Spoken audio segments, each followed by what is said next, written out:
Duolingo is dying, and this time it's for real. This year the internet has been flooded with videos of users deleting the app and forfeiting their years-long streaks. What happened? Let's figure it out. I'm Inishev, and today we are breaking down the rise and fall of Silicon Valley's most trivially polarizing company. From the king of memes and retention marketing to the scene of one of AI's biggest flops. And if you want more scandalous brand stories like this, subscribe to the channel. It's free, unlike Duolingo Max. You might not know a word of Spanish, but you definitely know the O. Duolingo's Duo is more than a mascot. He is a digital demigod, part motivational coach, part sarcastic troll, part existential treat. Imagine if Microsoft's Clippy had a breakdown and developed a taste for gentle terrorism. That's what Duo is. And for years, this bird was the brand's soul. But then, the company got a new religion, AI, aka why pay others when a robot can do it worse? The lessons got clunky, the features more soulless, and the vibes decidedly frigid. Suddenly, Duo's threatening notifications felt less like a joke and more like the only honest relationship left, pushing even his most loyal followers to finally hit delete button. But it wasn't always this way. And to understand the company's fall, we have to look at the rise. Duolingo didn't start from nothing.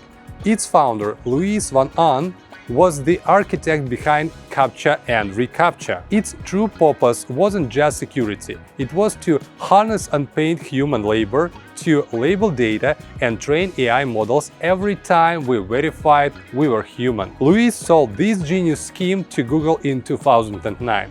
Just 2 years later, he launched Duolingo using the same core playbook.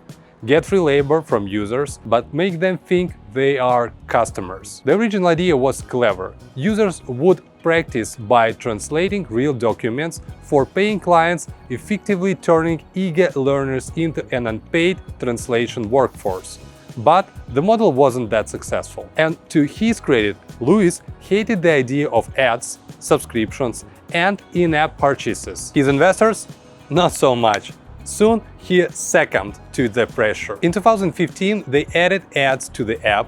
By 2017, they launched Duolingo Plus, a $10 monthly subscription to simply remove the ads they had just added. Not content, they rebranded Plus as Super Duolingo in 2022, a name change that magically justified a price hike to $13 for the exact same features. The pinnacle of this ambition arrived in 2023 with Duolingo Max. For a cool $30 a month, users could now talk to ChatGPT. Each step in the pricing ladder drove higher revenues, even as the app drifted farther from its original promise of free language education for all. So, how did Duolingo actually achieve its dominant size?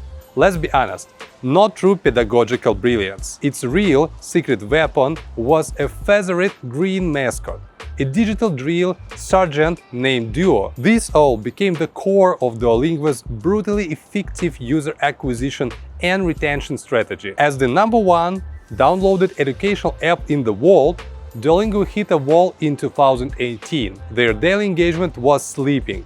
So the fix was to go all in on gamification. Beyond leaderboards, they weaponized their own brand. They animated Duo, turning him into a passive-aggressive icon of guilt and reward. Keep your streak, and he becomes a glorious phoenix. Dare to ignore him, and he literally melts into a puddle of disappointment. The streak feature is a masterclass in user addiction, but Duolingo's real genius was realizing the app itself wasn't enough. They had to invade the culture, and they did it on TikTok. In 2021, they unleashed a new strategy: trend-jacking. Their social team transformed Duo into an unhinged, meme-hopping chaos agent, ruthlessly capitalizing on viral trends and spelling its doom, all while racking up millions of views. The result?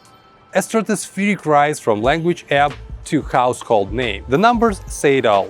130 million monthly users, over $700 million in revenue, and a cult-like following on 17 million on TikTok. For a while, Duo was beloved by Duolingo users and non-users alike. But soon, everything changed. Okay, now remember Duolingo Max? That $30 a month innovation with AI tutors? That wasn't just a new tier, it was a corporate coup. Shortly after its launch, Duolingo laid off 10% of its contract translators and writers, opting instead for AI-generated content overseen by a drastically reduced team. Almost immediately, users noticed the decay. Misgenerated words, nonsensical sentences, and role-play chats that were either robotic or culturally tone-deaf. Sure, Duolingo had errors before, but there used to be community forums where learners could report mistakes and help each other out, except the company shut those down in 2022, right before the AI pivot. How convenient. Then, in what many saw as a blatant distraction, Duolingo announced in February that Duo, the owl, was dead. They launched a viral campaign urging users to resurrect him by completing lessons. And it worked. Engagement soared, Duo came back to life. But to many, the stunt fell hollow. A performative grief masking a deeper decline. Despite all this, the company doubled down. In April, CEO Luis von Ahn declared in a company-wide email that Duolingo was now an AI-first company. He framed it in a noble mission. To teach well, we need to create a massive amount of content, right? We owe it to our learners to get them this content ASAP. Goodbye, worker bees. The future is AI slope, and learners will eat it up. Unsurprisingly, the move backfired. Employees and users revolted. And just a month later, Luis backtracks. I'm making the man who caused this mess accountable for his behavior. I'm demanding answers from the CEO, Luis von Ahn. I know you're upset. I know people are upset.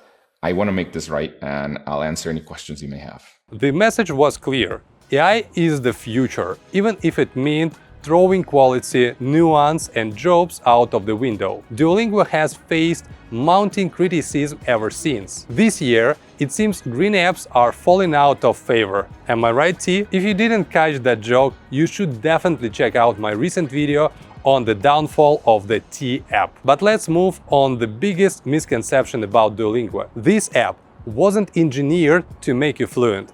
It was engineered to make you feel like you are learning. And this isn't just a hunch. Many teachers, linguists, and former users have pointed this out for years.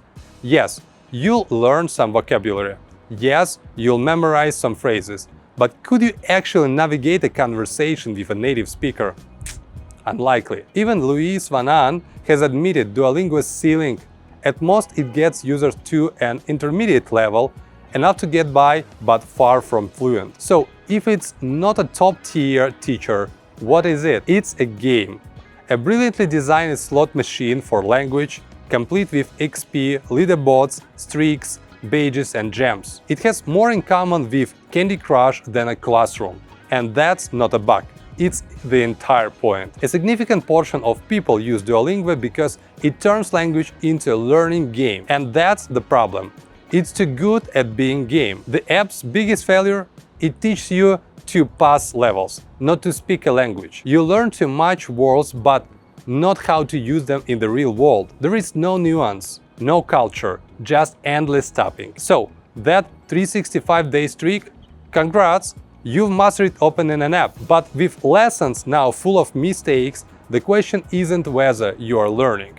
It's whether Duolingo is even teaching. While the internet has roasted Duolingo for its aggressive AI pivot and declining quality, investors were popping champagne. This May, the company's stocks hit an all-time high, valuing it at 7 times what it was worth just 2 years ago. Their metrics were staggering. Daily active users surged 50% year over year. Paid subscription jumped 40% and revenue climbed another 40%. So, was all the backlash just noise? Well, since those May highs, the stock has cooled off, falling back to where it was a year ago, though it's still holding on. But let's be clear, the inaccuracies haven't vanished. We've all seen those cringe videos where someone tries out a Duolingo phrase on a native speaker and it goes badly. It's never been more obvious that Duolingo isn't in the education business, it's in the engagement business. The goal isn't for you to learn, it's for you to think you are learning. The more the company chases this model, the farther it drifts from its original mission to make the best education universally accessible. And here is the real risk. 90% of Duolingo's user growth come from word of mouth. They are gambling with their most valuable asset, social trust. So far, they are winning. But the streak continues only as long as we let it. So, will you keep the streak alive? Or is it finally time to delete the all?